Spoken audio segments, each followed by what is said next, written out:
How you doing today? It is me, David, Jersey Boy Music, hanging out in the Beatles corner, talking about the Beatles.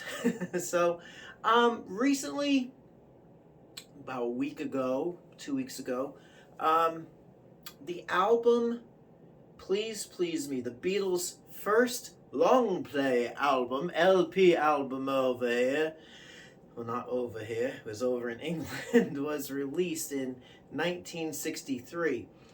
And there's been a few really good videos about it, but I wanted to spotlight a copy of this album released about a year after it was released in jolly old England, and that would be the German pressing of Please Please Me. Now, this album was released February 6th of 1964 in Germany on the Odeon label. Actually, it was the Whole Zoo label, and the album cover looked like this. I don't know if it was released in mono. I believe it was released in mono and stereo. Later, mono was phased out, and at a point, all German albums were released in stereo. So as you see, the front cover is different, the back cover is different, and there you go. Now, later on in, I believe, the late 70s, it was released on the EMI Electrola label in Germany with the standard, front cover, standard British back cover, and there you go. Now, unlike some other countries, even though I'm gonna kind of feature this when I'm featuring this album, this cover more so, because it's just a cool Diesel Hoffman, the pile up of the instruments photo. Famously, you can't tell, but this is in this photo, George had a black eye after a skirmish at the Cavern Club soon after Pete Best was let go from the band. And also the instruments on here, we've got Paul's first Hofner bass, George's Gretsch Duo Jet, John's Rickenbacker 320, I don't know if you can see it, 325 before the black finish, and Ringo's drums, of course. That's all piled against Ringo's, I believe it's his premier drum kit. This picture was taken shortly after Ringo had joined the band. Back cover photo was taken at the Royal Variety show in England, and that was in late '63. So taken after this album was originally released in Britain, in the UK, on Parlophone. Now, again, like I said, it is a straight version of this album that, as it was really same songs, same running order. And I say that because in other countries, including here in the United States, there were versions of the Please Please Me album released, maybe not under the name Please Please Me, like here in the States. VJ Records released Introducing the Beatles, which is the Please Please Me album. However, with a 12-song running order instead of the 14. And I get into the Introducing the Beatles album in another video on the channel, and how to spot a fake, one of those as well. So there you go. First pressings of this album with an A1 matrix number in the runout groove apparently are not the best sound quality. From what I've researched, a lot of compression, very flat sound to it. So what's the matrix number you need to look for? If it's on the Whole Zoo label, you want an A2 matrix, which this one is. And I gotta say, it sounds great. It blows away pretty much any other version of this album that I've heard in pure analog.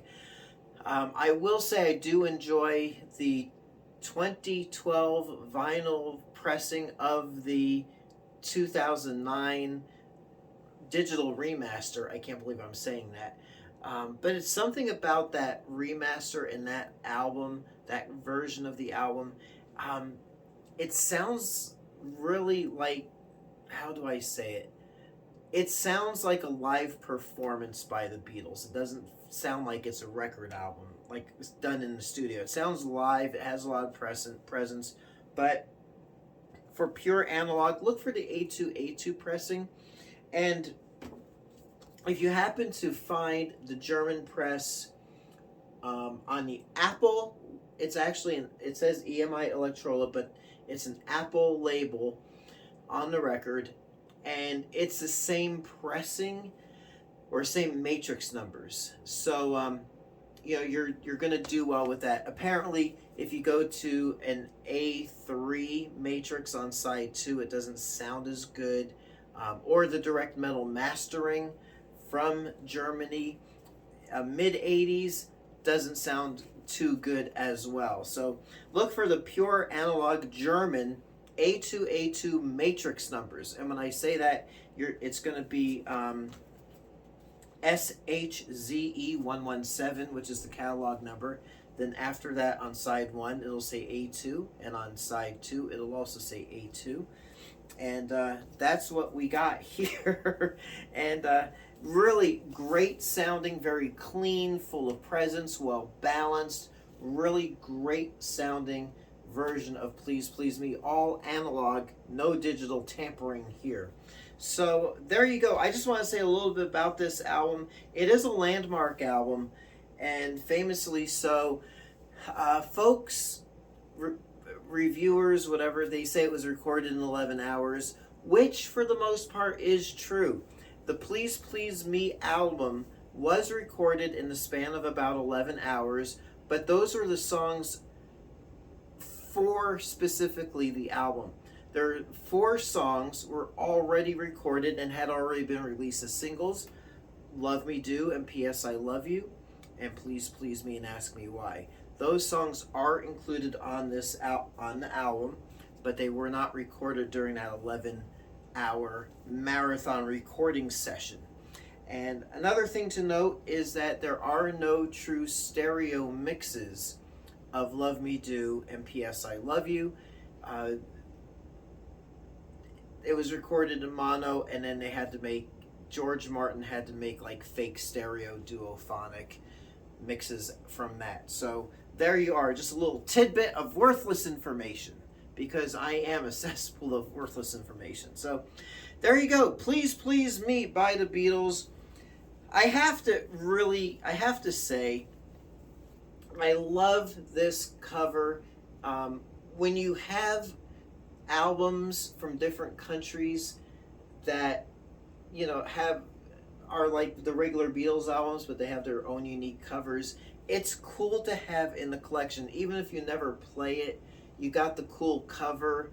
But if you have a playable copy, that's a bonus.